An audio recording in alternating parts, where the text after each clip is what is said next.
Hey everybody, can you guys hear me? Sorry, it took me a minute to get set up here. So I think Charlotte's gonna be starting in a minute or so, but I just wanted to come on here. I just saw something that kind of moved me a little bit, um, and I just want to show it to some people who maybe haven't seen it, cause somebody sent this to me from Instagram. Um, yeah, I just think everyone should take a listen to this, and try to just remain respectful in chat. And it is a trigger warning. She does talk about her sexual assault. Erica, you're still a mod. You're lighting up green. You have a mod thing. I see it. You're appearing as a mod to me, anyways. Yeah. So I just want to show, you know, this video because a lot of us don't have Instagram, and some of us do. So I think that I'm shocking because it's shocking. This video is a little shocking to me for a couple of reasons. Katie's very well put together in this video. I think her thoughts are in order. She was calm, she was methodical, and I think that her message gets across a lot better when she is this way. You know what I mean? Erica, I'll look at it in a minute when I go to studio, honey. I don't know what happened, but so yeah, I'm gonna play it. I'm not really gonna talk much, so just a little warning. Like I said, trigger warning. All right. So let me get this set up here.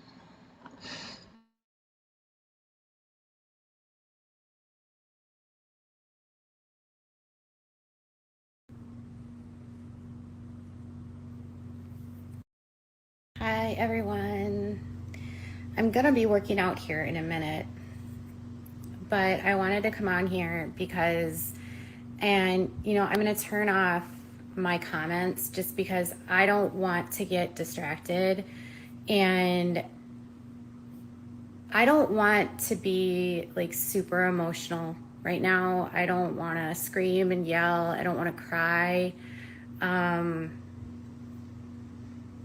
just want to say that if you're someone that is actively working to discredit victims of sexual violence and are doing so in a vendetta because you are angry with an old friend, that you need help. The information I have been given today of what Aaron Costello is doing borderlines on invasion of privacy and stalking. I have publicly called out my rapist and shared my story of my rape. It was difficult to publicly name my rapist. For the many years, I never said his name. It was difficult to put that out there because I knew that there would be people that would not believe me. I also knew that the police doubted me. And I knew that the police, in my opinion, didn't do a thorough job and didn't get me justice. And I also knew that I'm not alone in that. I actually was motivated to share my story when an article was done, like this investigative report was done by the Star Tribune in Minnesota in 2018. For a long time, I didn't talk about my rape publicly. I didn't really say a whole lot. I was scared of being retaliated against because my rapist has a powerful family. And I was just tired of being blamed for something that I didn't do and shamed. And when the Star Tribune did this whole expose in 2018, they uncovered that there was a backlog of thousands of rape kits that had never been processed in the state. They were sitting in labs, they were sitting in like wherever they are, just with nothing happening on them. The DNA, the evidence never reviewed, evidence never actually looked at. DNA not swabbed, or DNA swabbed and not tested. A lot, right? And I was like, okay, that's me. To my knowledge, I don't know if my rape kit was ever tested. I had a rape kit done in 2007, and I don't know if it ever was tested. I was never told if it was tested. I never found out if it was tested. I did everything I was supposed to do, you guys. I got raped. I called my ex-boyfriend and I called my best friend. And my best friend told me to go to the hospital. And that's what I did. And I had everything. I had the SANE evaluation. Everything was done. And it was like, I don't know what happened to it. And then I went to police. I did everything I was supposed to do. Mind you, I've never done this since, and I've never done this before. I've never accused anyone of rape except for the person that raped me, because I was raped. It would be ridiculous to assume that someone would go through and go to a hospital because they want to falsely accuse someone. Why would I go to a hospital to have a rape exam? Have you been through a rape exam before? Have you ever gone through a rape exam? Do you know how invasive they are? And the questions they ask you?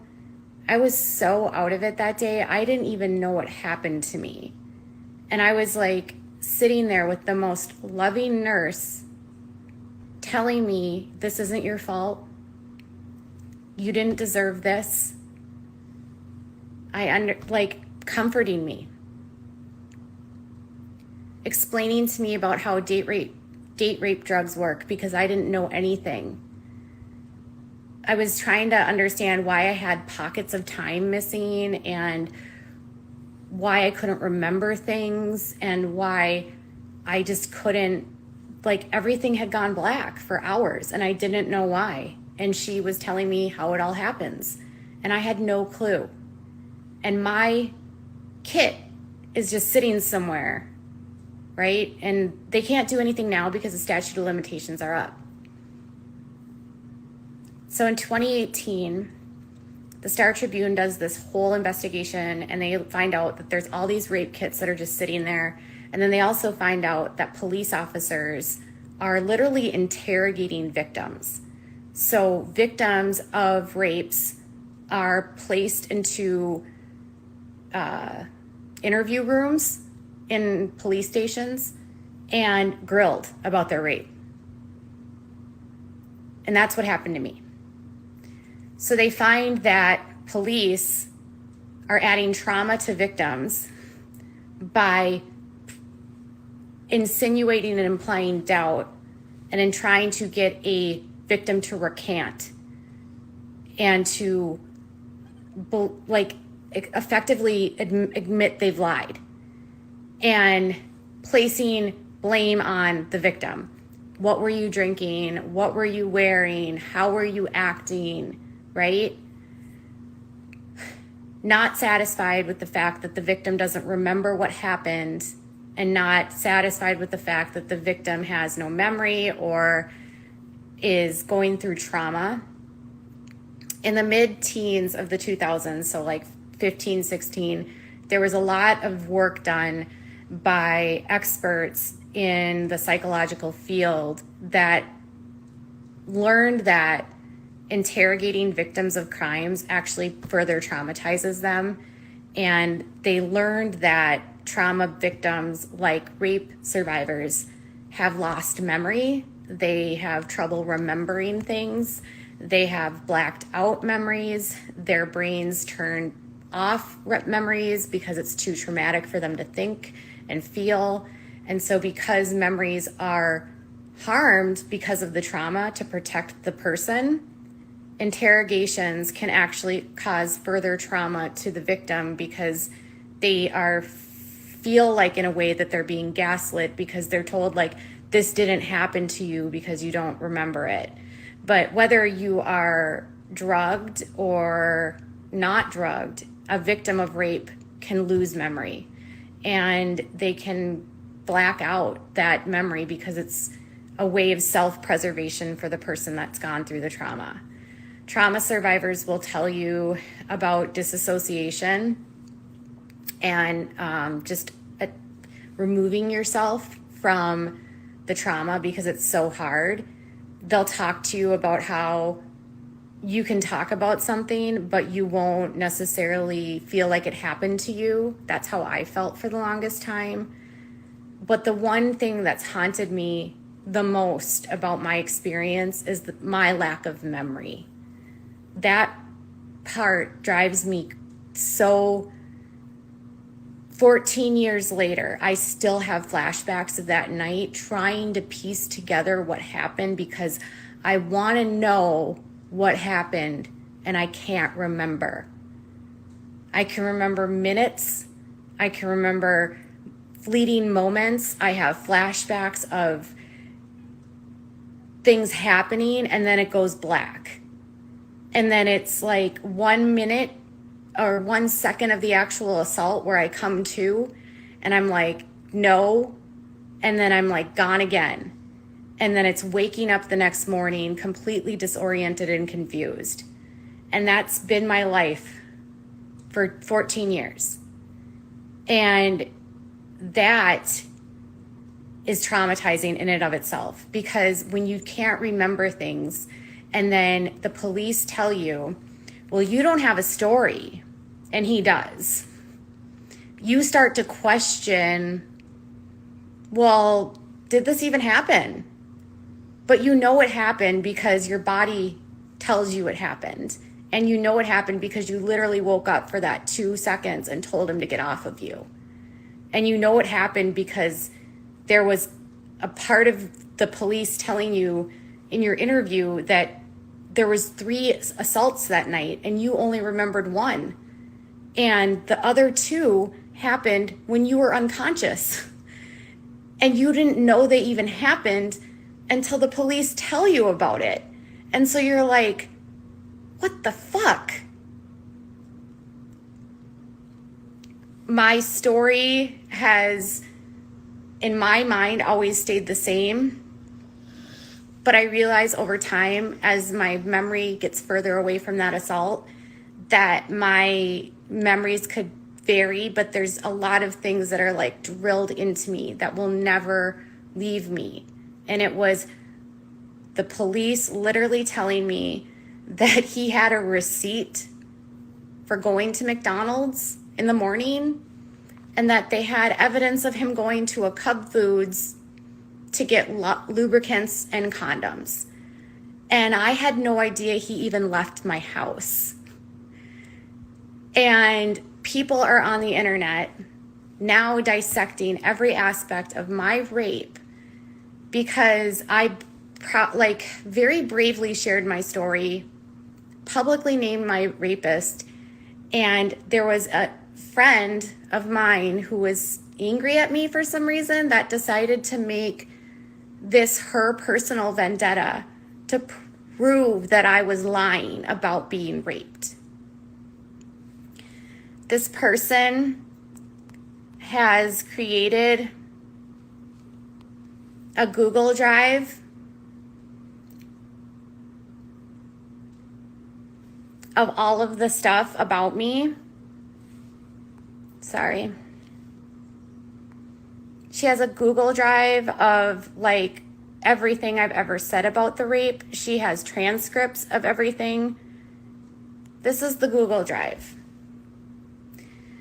She created a Google Drive called Katie's Rape Allegations. She has literally everything I've ever said about my rape in this Google Drive. She has my tweets being botted and copied into a Discord. And then they are documenting every single thing I say about this rape so they can use it against me as a way to say that I'm lying and to ruin my credibility. They have transcribed every video I've made about this, documenting what I've said to try to pull out discrepancies in my story, to say that I'm lying. Any victim's advocate would tell you that a victim's story can change because memories change, time changes, trauma affects memories. Victims can remember things and then forget them. Our memories are fucked up as trauma survivors. But this behavior here is disturbing to me. Not to mention, this is someone who I know was Facebook friends with and was someone I blogged with. She's transcribing my videos about rape for her content on her channel. She's monetized my rape so that she can prove that I'm a liar or that I've mistreated the cops. She requested my rape investigation from police and offered to pay, wanted to know if it would cost more than $50 and was willing to pay up to $50 for all of my rape investigation documents. And she said that if they denied her request, she would want to know exactly why they denied the request, and then she would want to know exactly how to appeal the request. In her request, she wanted audio and video recordings. She wanted official statements. She wanted evidence collected, any transcripts, interviews conducted, interrogations conducted, case notes, supplemental reports. And you know what's really disturbing in this is she requested interrogations conducted, and if you see in the red, it says does not exist. Does it concern you that I got raped and they didn't conduct an interrogation of the rapist? Or else they don't have record of an interrogation? Like, that's disturbing to me, but that doesn't bother her. And then it also in her request says that she will not be using this. She says, hi, if there are any fees, I'm willing to pay up to $50 or whatever. This request is for like of public record. This information is not being used for commercial purposes. Are you being honest if you're saying it's not being used for commercial purposes? If you're obtaining records that are redacted of a victim, the victim who's protected in the case, and then going onto a channel and monetizing your videos and going over the report? I've heard there's at least 3 or 4 live streams that go over this report and discuss it. Making money off super chats, getting your AdSense from YouTube. Isn't that commercial use? So in your willingness to get these reports, did you lie to police and say that you weren't going to use these for commercial purposes, and then you did it anyway?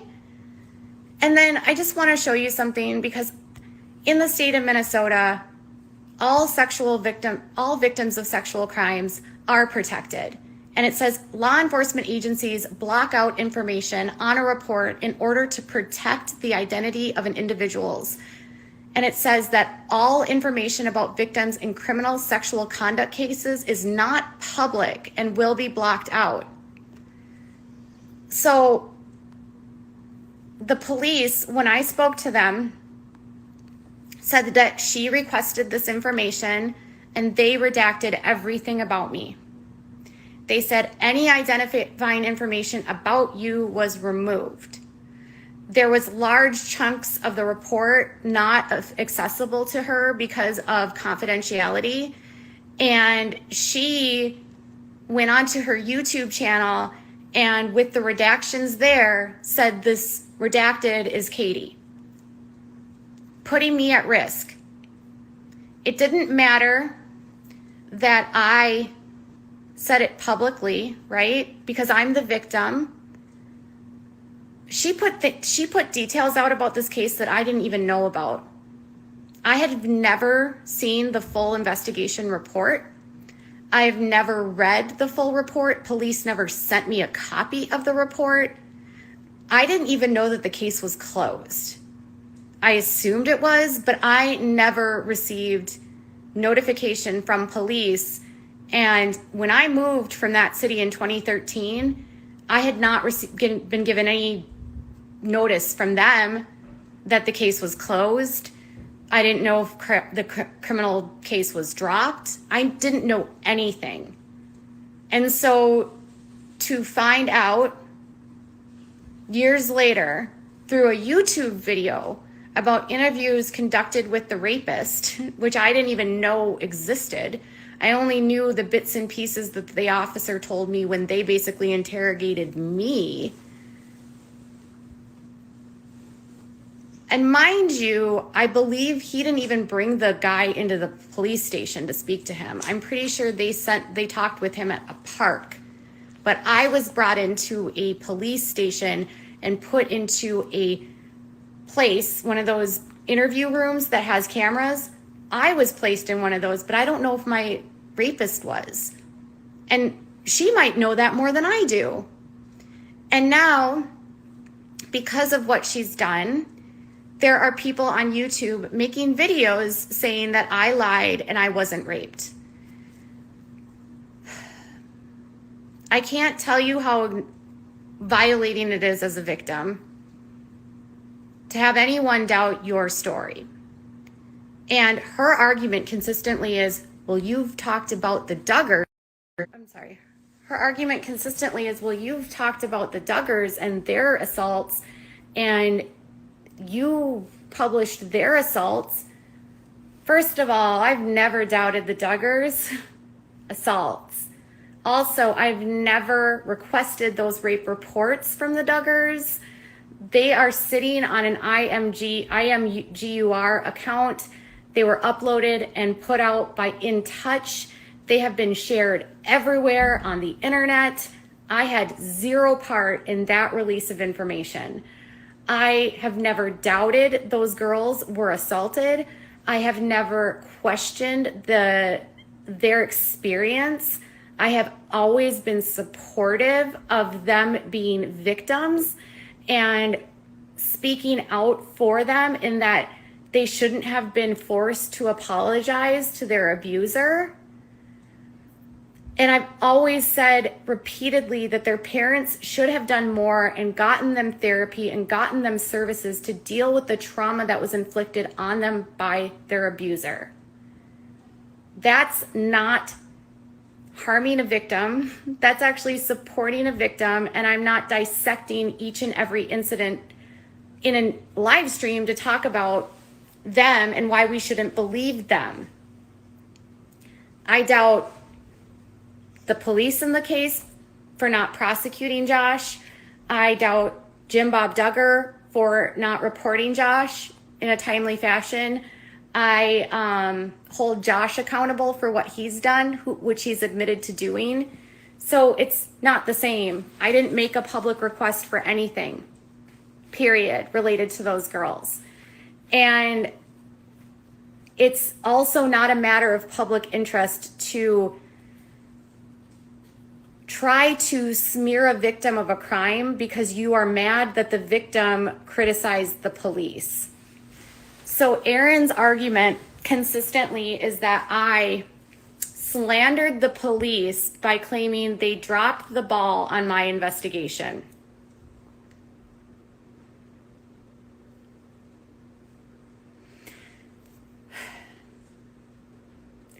If we've learned nothing, Erin, about the police in Minnesota, all you need to do is look at everything that's happened with every crime against men of color in my state and women of color, and how the police protect the police. They don't just protect themselves when it comes to violent crimes that they commit against people of color. They also protect themselves in everything. There is a code of silence and a blue wall.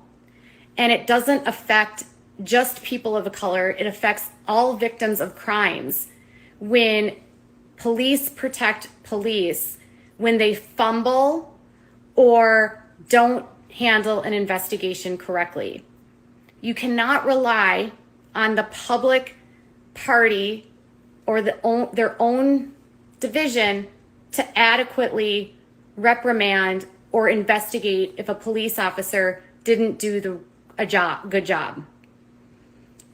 You need disinterested third parties that can evaluate the situation and really from a perspective of, was this done appropriately? Because I know that police department, and I will tell you what, it's run by a lot of white men, and there's not a lot of women in power there. And I'll tell you one thing I know about police here in Minnesota is these white guys like to protect white guys, and they don't like to believe women are raped. And it's evident by the fact that there are thousands of women like me whose rape kits have not been processed, who victims of crimes that involve alcohol are not prosecuted because they blame us. In an investigation by the Star Tribune, they found that victims that are drugged or intoxicated while their rape happens are less likely to be believed by the police, and their perpetrators are only convicted 1 in 20 times. 5% of women who come forward and accuse someone of raping them while they're intoxicated, only 5% of them receive justice with their perpetrator being held accountable. 5%. That means 95% of women that report a crime where they were drinking or drugged are not believed, or their perpetrator is not prosecuted. These are facts by the Star Tribune that when they looked and evaluated over 1,000.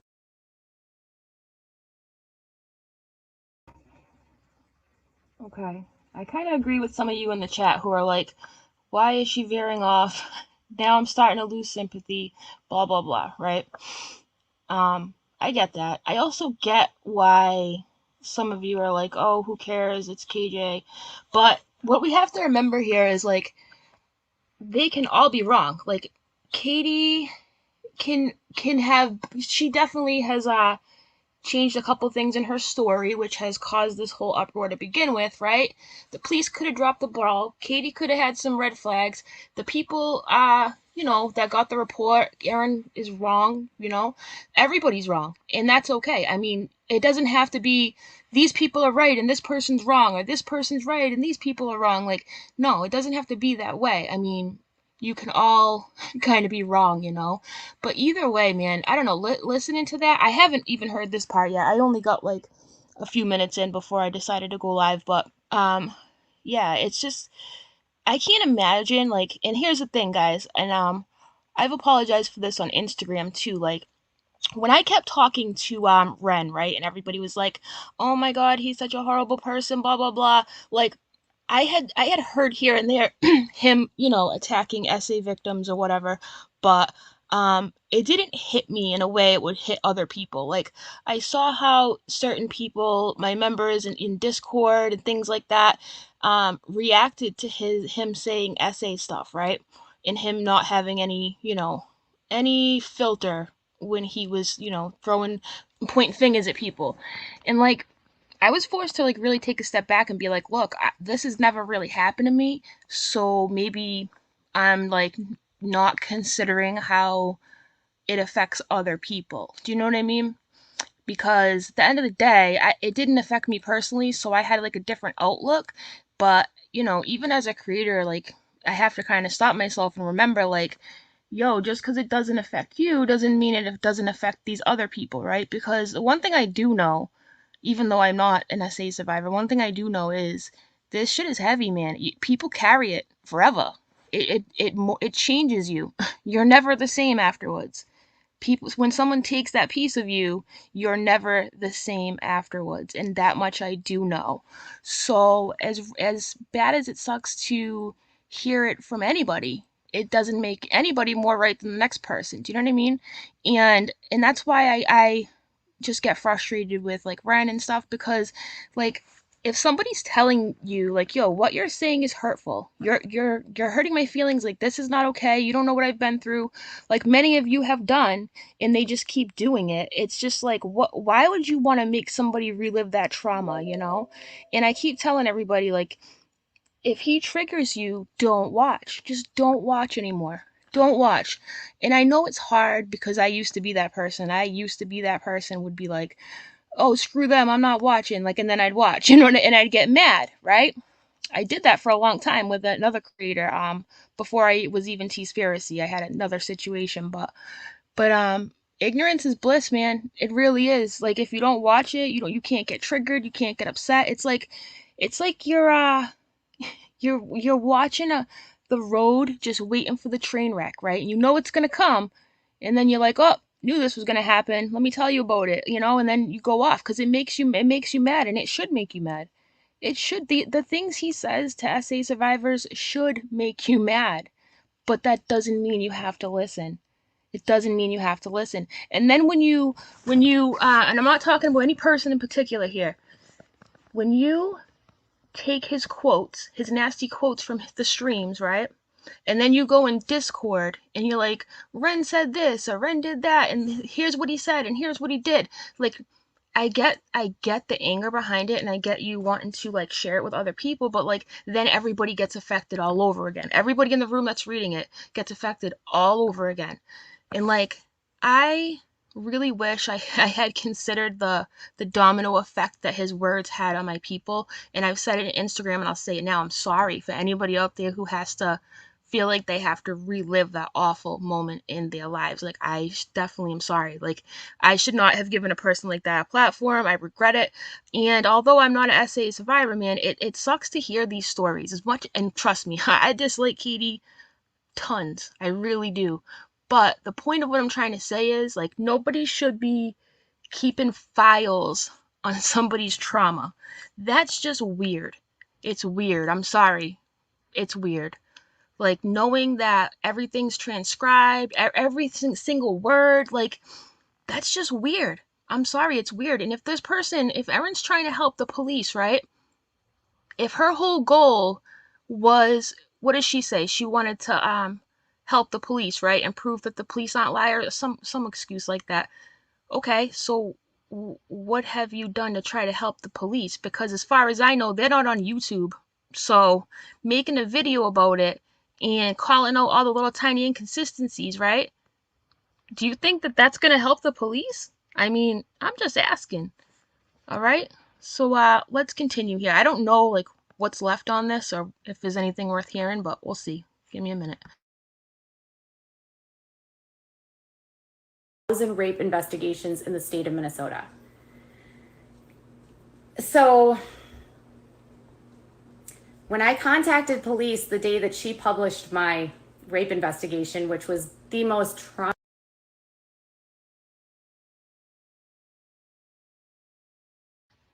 Excuse me for a minute. I see someone in here saying oh, I don't beat myself up, Welsh. I just, lesson learned, whatever. I can't change, the past. It's just, I think what I'm trying to say is, because it didn't affect me, I went with it, and I didn't consider everybody else. Do you know what I mean? And that was kind of selfish, to not stop and think like, oh, well, just because it doesn't hurt you. You know what I'm saying? That's all. It's not like I don't beat myself up over it. It's just, just a little thought I felt like sharing. But I also saw somebody up here say real quick that she got Sophie's records, right? And she did, and she lies about it. She does. I remember her saying she sent one of her subscribers to go get it, or paid her to go get it, or something along the lines of that. That did happen, okay? It did. It did. And like I said, two wrongs don't make a right. But yes, Katie would not have a problem doing this to somebody. Katie probably, well, technically she has, because she paid for Sophie's. I remember her saying that. It doesn't make it right though, Yes. All right. she sent someone in Texas. Yes, she did. And she has said several times since then, no, I didn't. No, I didn't. But yes, you did. I heard it. I remember hearing it. I remember, like, and she wants to talk about gaslighting, right? This is the definition of gaslighting. When you know something happened and someone's telling you it didn't happen that way, that's literally the definition. So, is she a known proven liar? Yup. Was Erin wrong? Probably yup. Um, should anybody be keeping files in somebody's trauma like that? Probably not, you know? It's crazy. Thank you very much, Adele. Alright, so I want to play the rest of this real quick. Well, I want to see if it's even worth playing, but let's take a look here. Let me shut my microphone off. Traumatizing day of my life outside of my actual rape. They told me, well, the way that your case was handled in 2007 is not how it would be handled today. That was like one of the first things they told me on the phone. And they said, your case would have gone to a public prosecutor in Hennepin County who would have looked at everything before police even got to make a decision. Your case would have been handled with much more care than it would be today. And that was a result of investigative work and advocacy done by victims' rights people pushing to change how police handle the victims of sex crimes. So it's really easy for you all to say that I'm lying or that my perpetrator's story is true, because I'll tell you one thing, rapists will lie. Do you really think that most men that rape literally are telling the police, yep, I did it, knowing that if they confess, they'll go to prison for 10 plus years? If you're someone who's raped a girl or a man, don't you think you're gonna lie? Yes, criminals definitely lie. That is completely true. Somebody asked, I mean, is this any different than what KJ has done to the Duggar girls? She is consistently re-victimizing them. And I would have to agree. And her whole thing that she kind of dusted over in the beginning, I don't know if you missed it, she said, well, I never went out of my way to get their police reports. Do you know what I mean? Like, yeah, okay, so you say you haven't, but like you still have re-victimized them. Do you know what I mean? So if nothing else comes of this, and would I have done this to KJ? No, I wouldn't have, but and I hope, and here's the thing, after this was done to her, okay? This was like a year ago when all this started, right? About a year ago, I think. After this was done to her, she still turned around and sent somebody to get Sophie stuff and basically called Sophie a liar brat, right? Remember that? So like you would think that like she would self-reflect and learn and be like, look, I didn't like when somebody did that to me. Maybe I shouldn't do it to this person, especially since they're a kid. But no, she still did, you know? So it's like, I don't know. You guys know what I'm trying to say here. But to a kid, that getting a kid's information, I mean, really? Really, Katie? I mean, she forgets about this. This is the thing. So just because I'm playing her video right now, guys, and I have sympathy for the situation, right? And my heart hurts for her when it comes to this, doesn't mean that all the other stuff is just gone now. Like, self-awareness. I know it all goes back to self-awareness. I'm still fully aware of of the mess she's made. You know what I mean? For herself.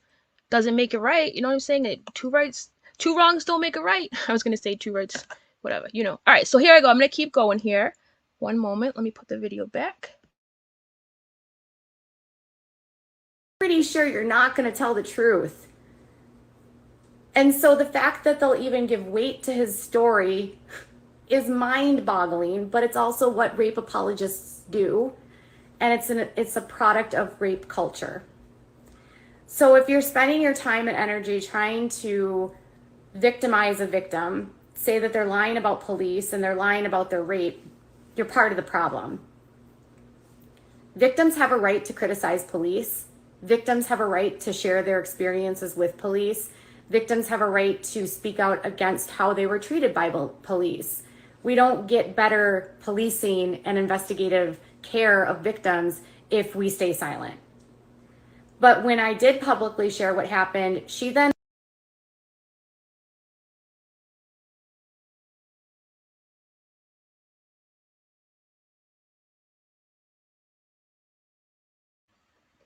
Again, same thing.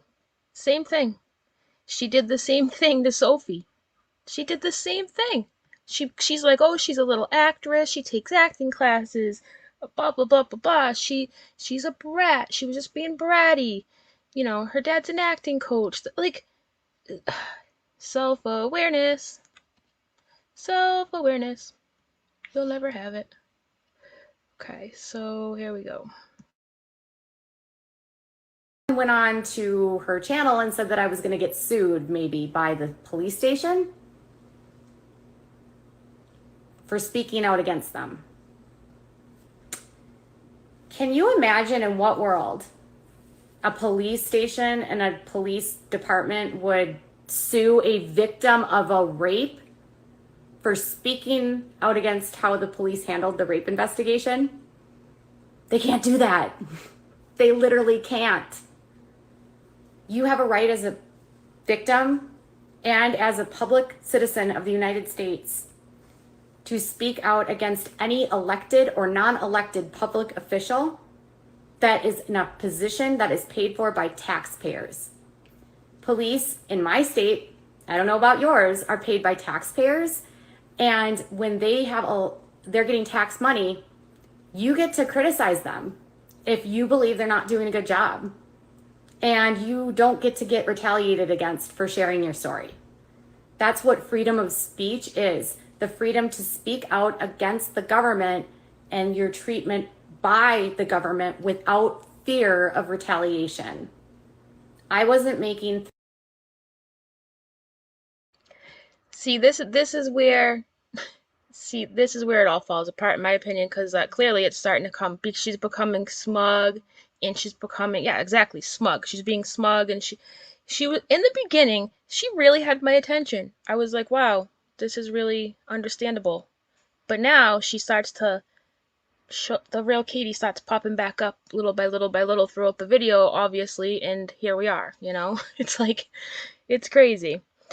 Let's read some comments here. Because I know, oh, Steve, hello, Steve. I shared my story of her false allegations against me, and she retaliated by trying to give me a temporary restraining order, which I fought against. Wow.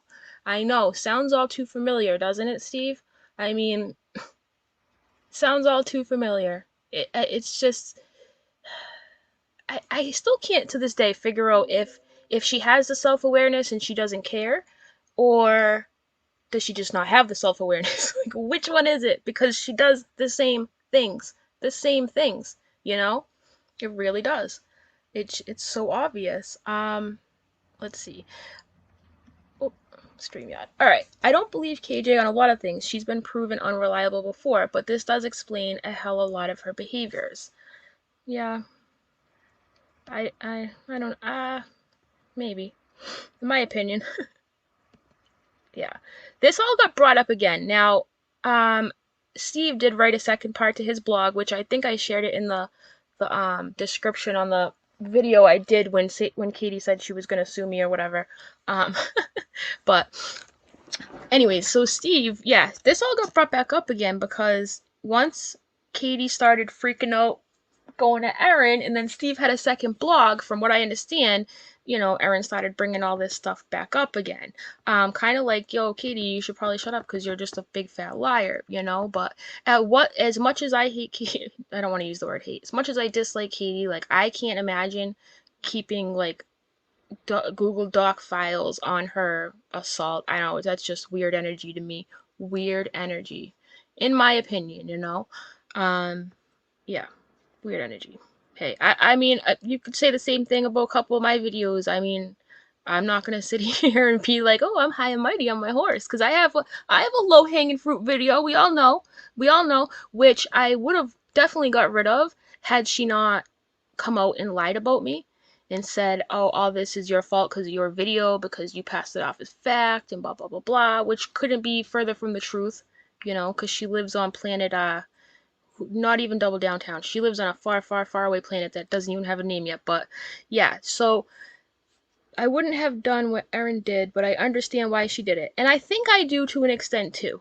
I do. Because we're all about trying to prove, we're trying to showcase, not even prove, because it's so obvious at this point. We're just trying to showcase the, you know, the double standards and all the contradictions that this woman is as a whole. But this one was a little bit out in left field. It was. It was. It was. And the thing that really gets me too, and part of the reason why I even began to share this video right now, when she started to say, right, when she started to say, well, here's the thing, you guys, victims don't always remember things like accurately, and sometimes things might change a little. Like, that's one time where I can actually understand her changing her story a little or being confused about the story because, you know, that does happen, you know. I mean, when you go through a traumatic event, it might be years later that a little piece of that event can pop up in your head again. Do you know what I mean? So I definitely agree with her on that. Now, with that being said, you know, I think that's why this whole thing was kind of messed up to showcase because of that reason, because of victims not being able to fully recount everything 100% of the time. Do you know what I mean? So, yeah, let's read some here. I truly would have more sympathy for Katie if she didn't come so hard for little Sophie. She did the exact thing to Sophie that she's complaining about, and you're right. You're right. Um, I don't know why EKC did this about a year ago. On Little Red's channel with Dottie, they made a stream, and given the topic at hand, they did it in the most I don't know, I don't want to use the word professional, but they did it in the best way without trying to drag Katie, but they did call out her inconsistencies. And let's not lie to ourselves. The point of the stream, in my opinion, because I'm not stupid, was to call out Katie's inconsistencies. I mean, come on, let's be real here.